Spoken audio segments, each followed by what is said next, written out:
Dan, has your stomach returned to pre-Thanksgiving levels?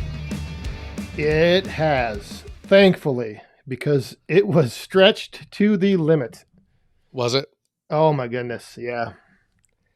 Do you have the traditional Thanksgiving dinner? Yes, we do. Yep. Yeah, as do we.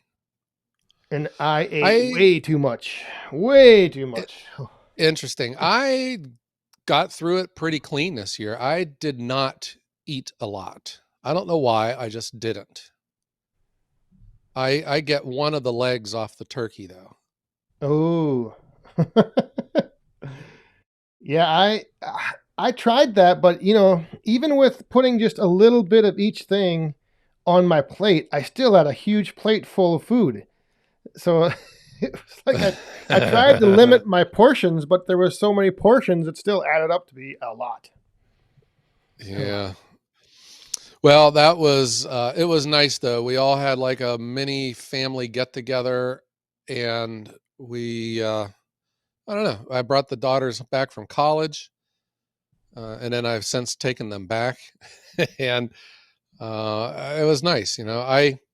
I guess I am thankful for being able to do that, and I know that there are a lot of people out there that have different situations, and the holidays wind up meaning something different to people and may cause stress and sad times. But always know that you got a friend here with the Woodhounds podcast.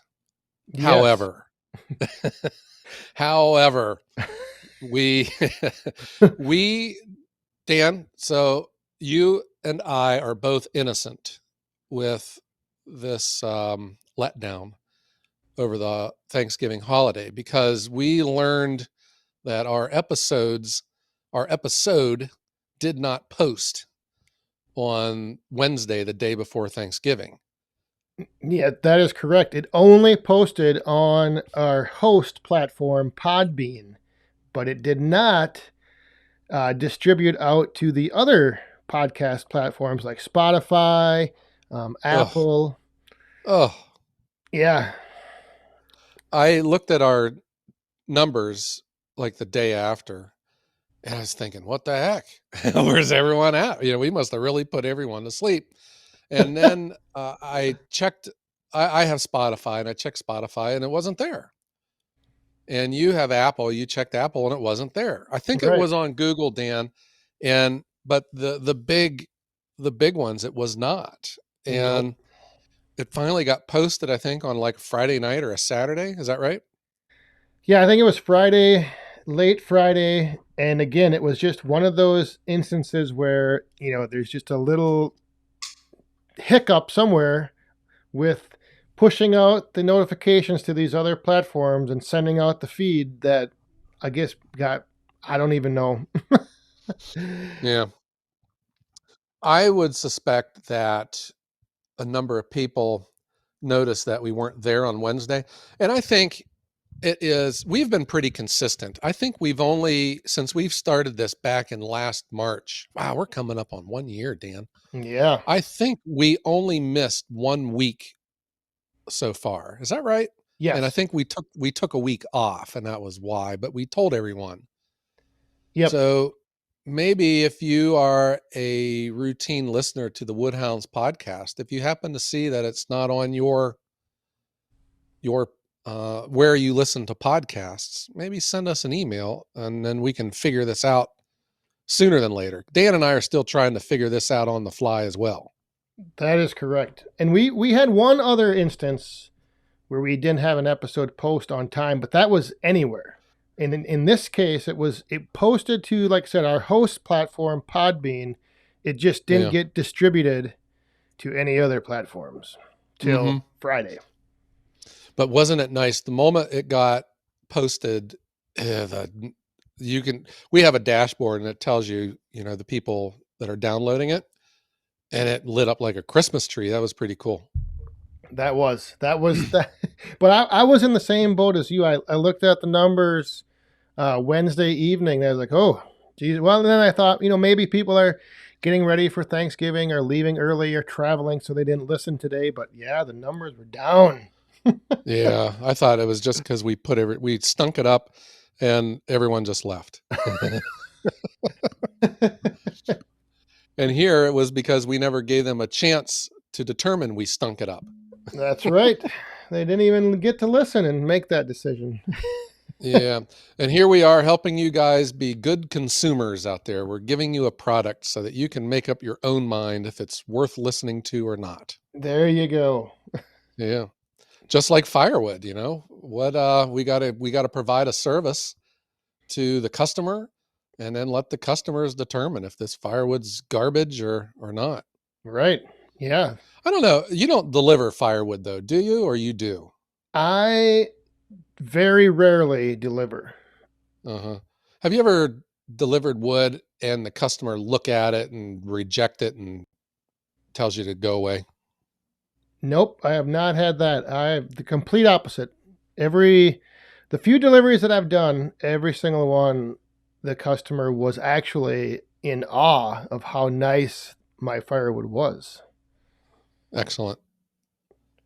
Excellent. I don't mean to brag, but I'm in the same boat. But we put a lot of effort into our firewood though. But I would imagine there was the one gentleman, I think I told this story before. He said he bought it was a truckload, and I'm using my air quotes here, of firewood off of Facebook, I think. He says the guy shows up in a Jeep. He says, number one, it wasn't a truckload, it was a Jeep.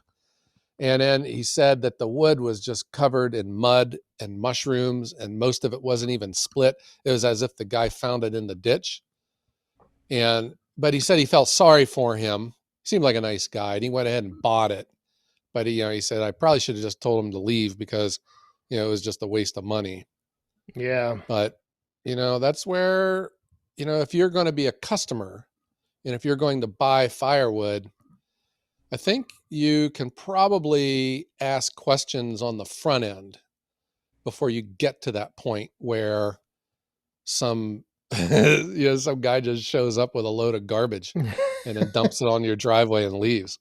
And I hear these stories from customers of mine now, previous people that they've bought off of, because they're not necessarily buying off of a business, because most people that sell firewood aren't. They're just a person looking to make some money on the side.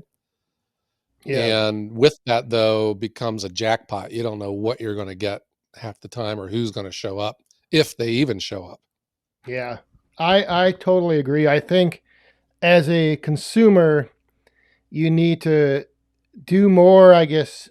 You need to ask more questions and do more research besides just seeing an ad online, say Facebook Marketplace, clicking respond and saying, I'll take it. Like Yeah. that's where you get in trouble. And I tell my customers, whenever we get into a conversation and they start asking, I always say there's 3 or 4 things, and I call it the what, double when, where. Oh What my. what kind of wood? When was it cut? When was it split? And where was it stored? Excellent. Yes. Excellent. The big thing I tell my customers, and I tell them too, if they're going to buy off someone else, the most important question should be, when was this wood split? Yes. Yeah, to me, that's the big tell. If it was split, and you're at the mercy of the person being honest with you, Right. but I think most guys and gals that are selling firewood, that's just the way it is. And if they split it yesterday, they just say, I split it yesterday.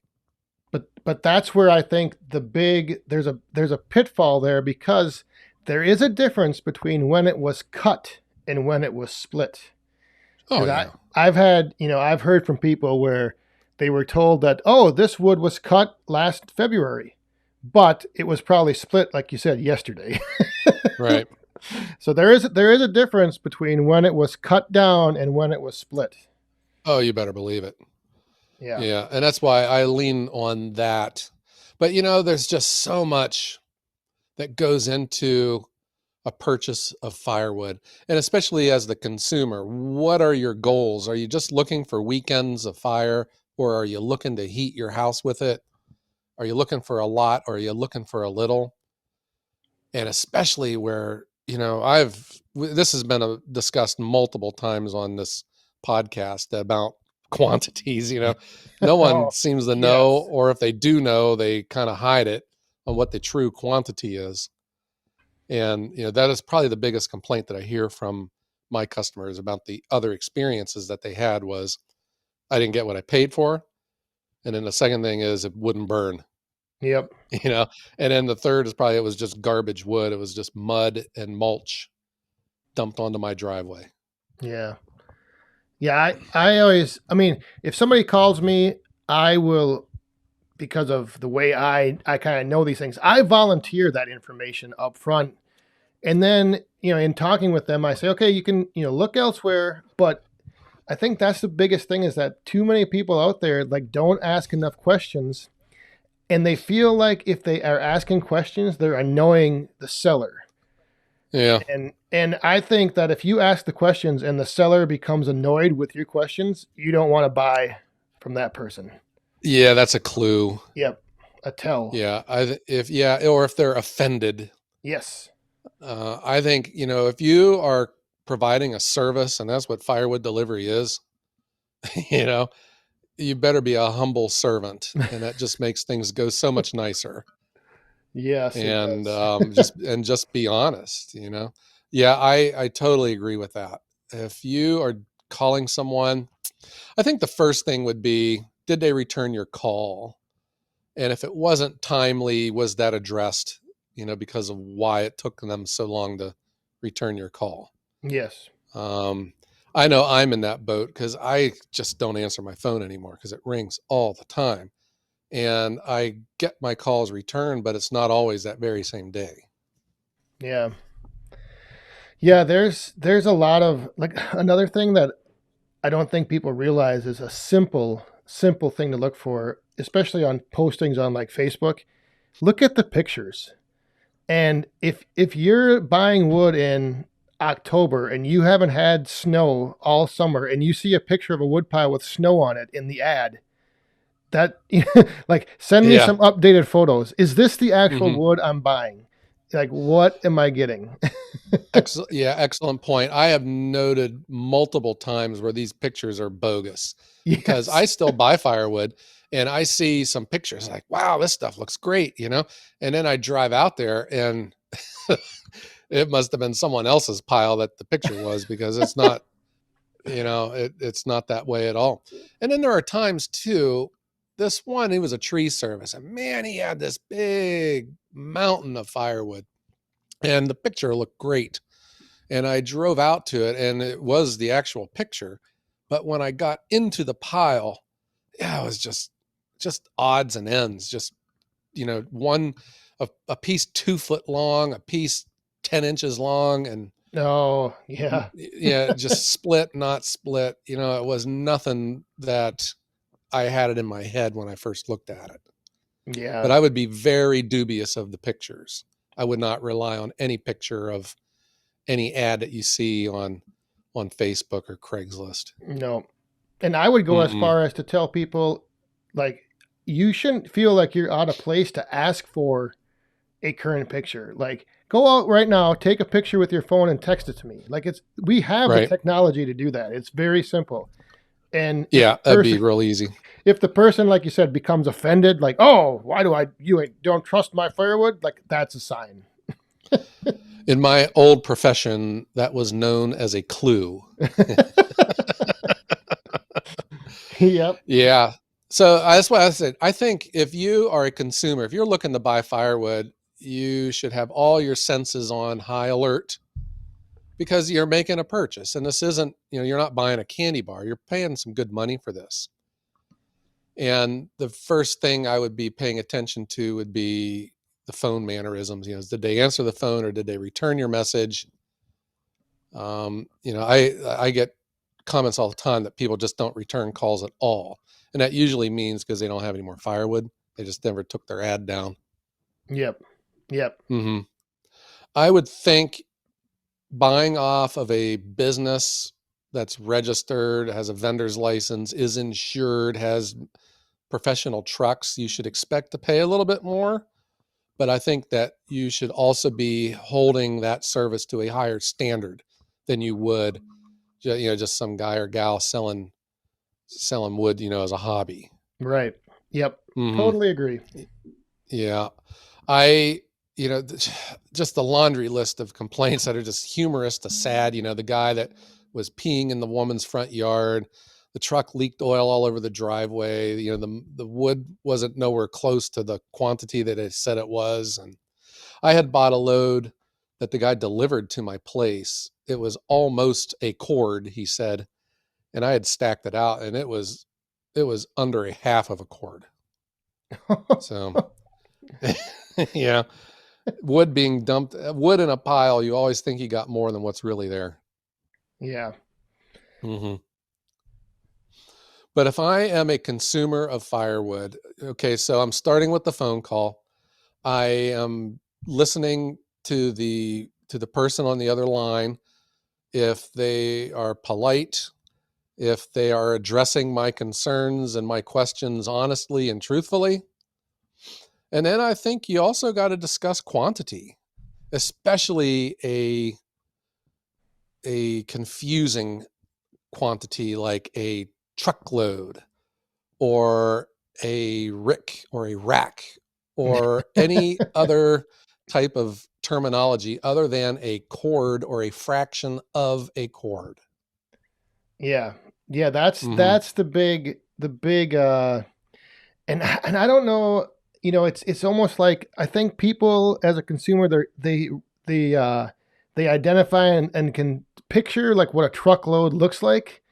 And when Right. you say face cord or full cord, they have no idea.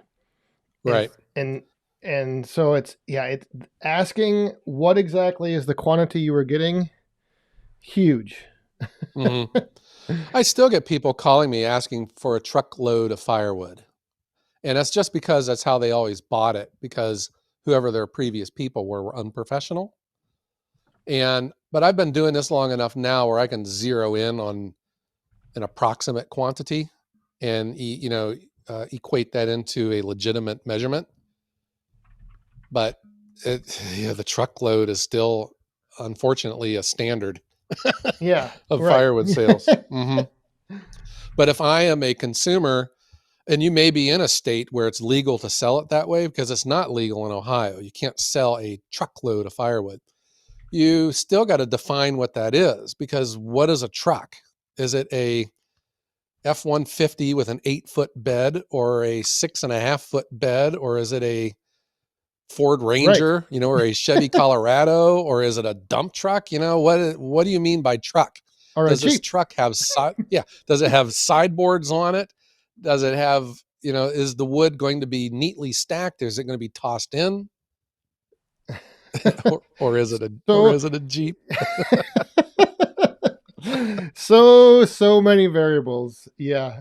That's and and I don't like you said, if you I mean generally a consumer I get is always trying to get the best deal out there. But Right. sometimes, you really do need to pay attention to little things and ask those questions. And like to your point, like if you go to a website and they have pictures of their trucks and you probably get an idea of what you can expect. But seeing a little pile of wood on the ground in a Facebook post, you better be asking questions. Yeah. Totally agree. Truckload. Truckload. I just had a call the other day asking for a truckload, and that's in my case. I don't sell like volume, so then that's where I then took that opportunity to kind of I guess educate that person on the size quantities that may be out there being sold, what Hmm. I sell, and it was just it's. I think sometimes people appreciate that, but as a consumer, ask the questions. Yeah, I think too, you can make an assumption when you're buying firewood, especially if you're buying it October. That might be a you might get a good load or you might not. November, December, January, February. I think you can make an assumption that the wood is not seasoned. Right. You know, I just know a lot of the way that these guys, at least in my area, how they make firewood. And chances are that tree was alive last week. There's a very good chance that that tree, had squirrels running around up in it the week before. So, when you're buying it this time of season, when it's cold outside, that means you're going to be burning it now. Right. And I just seem to think that the chances are very low that that's going to be seasoned firewood. Yeah. The guy that Hmm. I was just talking about that called me, he did ask, is the wood dry? But there again, like that's a loophole term. Yeah, Right. it's dry. It hasn't rained for 3 days, but it's Hmm. it might not burn either because it's not seasoned. So Yeah. No, it didn't. It's dry because it hasn't rained in a week. yes. I think it's reasonable to ask, what is the moisture content? Yeah. Or, You know? like to my point, when was it split and then where was it stored? Yeah, the when it was split, Uh, I think, is a big thing that people, if they get that concept in their mind of, wood should be split, what, say yeah. at least 6 months ago, just to have a chance of being seasoned. Hmm. Yeah. Then the next question I would ask after when was this wood split? I would ask, what species is it? Yes. And if they say it's a mix, that's totally fine. Then say specifically what species are in it. And if they say any wood that begins with the letter O, It is I a think that I'm saying there's red flags, yep. especially in this part of the country. Oak doesn't dry out. It takes like 2 years. And if you buy a mix of firewood in November, December, and it's got oak in it, I that is fire retardant firewood. You can put that on your fire at night to put it out. It's just not going to burn. Now, if it is other species, maple, cherry, ash, elm, any of these other species, okay, you that might be a little bit better. But if it's these dense, heavier woods, oak, to some extent, beech, locust, oh, Yeah. that might be next year's load. And you might want to buy that in the summertime because the prices might be a little lower. Right. Hmm. Yeah. See, up here, oak is the big firewood for heating. Everybody Sure. wants oak. Oh, yeah. And so up here, what you have is you have people advertising oak with a mix of hardwoods. And then what you end up getting is 10% oak and 90% other stuff. That's not very good to burn. Right. In Ohio, it's in the law. If you advertise a species specific delivery, it has to be at least 90% of that species. But I think that's garbage. I think it needs to be 100%, Yeah, if you you know? advertise, well, I suppose then people just advertise firewood. They don't name a Yeah. species. Well, I have species specific deliveries, but guess what? I'm 100%, Yeah, because we've hand loaded it and then we've unloaded it and we have multiple times to see that that is a stick of ash and not a stick of cherry. So it's not yeah, going to be in that load. Yeah, but I would be very specific about the species and listen to what they're telling you. And then from there, you got to be tolerant of, is there any pine? Is there any poplar? Is there any sycamore? They're all good woods. They all burn. But, especially if you are heating, you don't want to have an entire load of poplar because your BTUs are going to be much lower than if it was a heavier hardwood. right. Mm-hmm. Yeah, and And and man, if you're in that other unfortunate position as a consumer where you aren't able to identify or you don't know what a piece of oak looks like compared to right. poplar, that's another thing where you want to get that sense from the supplier that they're honest, they're trustworthy, and they're not just going to say one thing and get, because I've Mm-hmm. had people that have picked up, a piece of maple and said, "Oh, this is some nice looking oak firewood you have here." Yeah. The one restaurant I picked up, the guy, I met him back at his woodshed, and he says, I only accept oak and cherry, he said. And I'm looking at his current pile, and I says, I said, I am not an expert, okay? But I'm here to tell you there is not a single stick of oak or cherry anywhere in your woodshed. And When did he looked at me, and I was like, I'm serious. I said, I say that, but I am pretty darn good with my species. And there is not a single stick of either out here. This is all silver maple. Yeah, you should have asked, Yeah. when did you put this into place? When did you start doing that? Because right now or before this load? Yeah. Oh, wow. And then what are you thinking, Dan? Now you're negotiating. When are you going to show up? Special instructions on stacking, or are you going to dump it on the driveway? I think if you have any surprises for a person in a truck, maybe a tricky driveway or finicky neighbors that don't want, the tire coming off the driveway into their grass or anything like that. Angry dogs, that kind of stuff. I think you just be upfront with all that. But my point is, in the day of the cell phone, there's no excuse for the delivery driver for the driver to not show up on time. Right. And if something happens, which is always could be the case, all it takes is a text message. Yep. Mm-hmm. Yeah.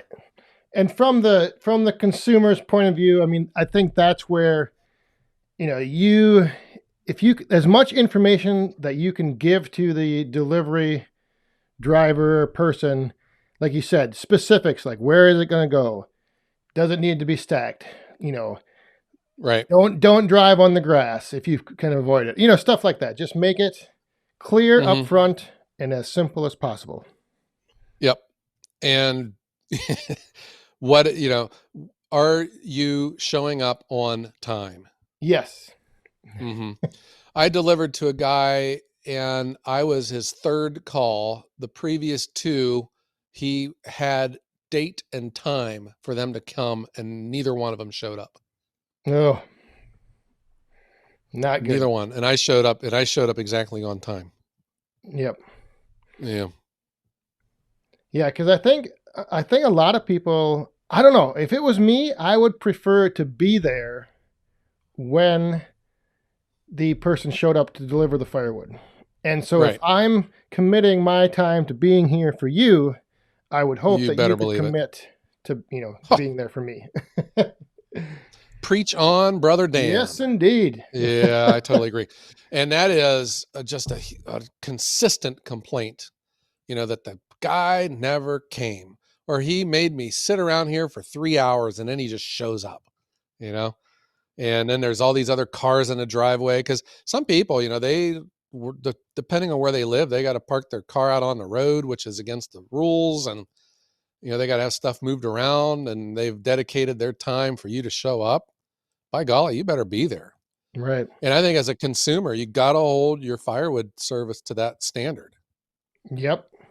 Mm-hmm. And if you've told me to be there at 1 because you're going to be there ready to pay me, and I show up at 1 and you're not there, that's not good on your end. As a consumer, Yeah, you got to be there, because that would be, like I said, you just have to hold up your end of the bargain as well. sure. Yeah, it goes both ways. Yep. And then what do you think, Dan? The terms of the sale. Is it cash, check, credit card, barter? Yeah. Yeah, that's another thing.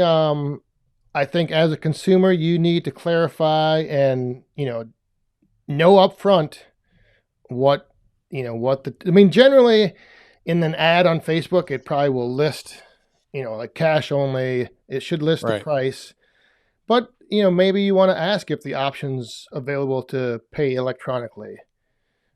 Right. And then you might not need to be there. Yeah. The majority of my repeat customers are not at home. And that is one of the reasons why I like credit card. And my bill is usually paid before I even show up at their place. I think that trust is established and they're comfortable with me. Like I got people that give me their codes to their garage doors, Yeah. where I can stack it in their garage and then leave. We have that level of trust. I don't know if I would do that for a new person. You still got to know what you're going. I did have I delivered to a police officer, and his previous firewood guy stole out of his toolbox when Ooh. um, when he was there, and he had him on camera, and he prosecuted him over it. Wow. The guy was a police officer. Jeez. Yeah, yeah, it was in the newspaper too. Yeah, it's Hmm. funny with stuff like that happening, why firewood sales have a bad name or so, like why the reputation of Yeah. firewood sellers is not always the highest. Well, it is a diffuse industry. It is mostly people that just do it for fun. And the overwhelming majority are honest, good people that want to provide a good service and maybe even make a friend out of it. But gee whiz, all it takes is just that one, you know? Yep. Yeah. And it doesn't matter. You could be I'm in the, I'm a registered business, and I'm sure there's businesses out there that are as crooked as a West Virginia highway. So, it depends on who you're dealing with, I guess. But my last recommendation, though, is if you do find that firewood service that you like, whether it be off a Craigslist or a bulletin board at the grocery store or off a website, if you like them, then have an extra $20 bill in your pocket and tip them. Yes. Yes, Hmm. indeed. Yeah. Reward that service, because that is relationship building. I mean, you're being nice, number one, but it's relationship building, and your next uh, your next transaction will be even better. Yep. And take a little time to have a conversation and ask questions that you might like, try to find out maybe there's something that you could do for them to make things easier. And then Right. they will want you as the customer. So, it's just building that relationship, that network. Yeah, Like, totally agree. yeah. I think it's impossible for two people to stack wood together and to not wind up being friendly. I Yeah. think I you think it's might be just right. inevitable. Yeah. If you ever want to be friends with someone, just start stacking wood with them and you will be. There's Yeah. something magical about the wood pile. Yes. Hmm. Yeah. Yeah. Well, Dan, I think we just provided a major service to all of the people out there that are looking to buy firewood. We've just armed them with some valuable information. I think we did. I think now, if there's anyone out there listening and you are in the market for firewood, you know exactly what to do, what to look for, what to ask of your firewood supplier. Yeah. And what should be a red flag? Yeah. Uh-huh. there's What there's a yeah, lot what of them. what should cause you concern? Yeah, without a doubt. Hmm. And one last point on this, because this has been happening a lot to me recently. Yeah. People are posting ads on Facebook Marketplace using my pictures. So there's another red flag, that reach out to the person, send some messages, ask some questions. Don't just say, "Hey, I'll take that load of firewood. Here's my address." Dan, that is an excellent point that you bring up. And I would go as far as to say, and especially now because I've seen these scammers that are out there, I would highly recommend that you do not make a credit card payment for firewood uh, before the wood shows up, because that's how these scammers are making their money. Right. Now, if it's someone that you've dealt with before and you trust, that's totally different story. I'm not talking about that. But this mystery business that has all these beautiful piles of firewood, and they'll deliver it to your house and they'll send you a link to make a payment, I would not do that. No. No, Until you I have would not a do that. working relationship with someone, I would be very hesitant.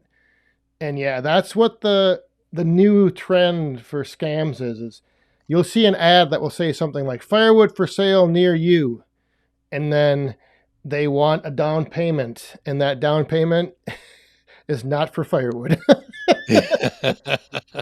It's a donation. That is a donation. Yes. Excellent point. All of these have been excellent points. I like it. Yeah. I think this could be we might need to archive this episode, Dan, and let's keep this one forever. Yes. We may have to All revisit right. again. Yeah, this could be. Yeah. All right. Well, Dan, I thought that this was enjoyable, and this is a nice way to shake off the extra calories and inches from Thanksgiving, talking Yeah. about firewood and being a good consumer. Yes, because we consumed a lot over Thanksgiving. So Yeah. Well, what do you say that we strike up the band and let's get started with our day?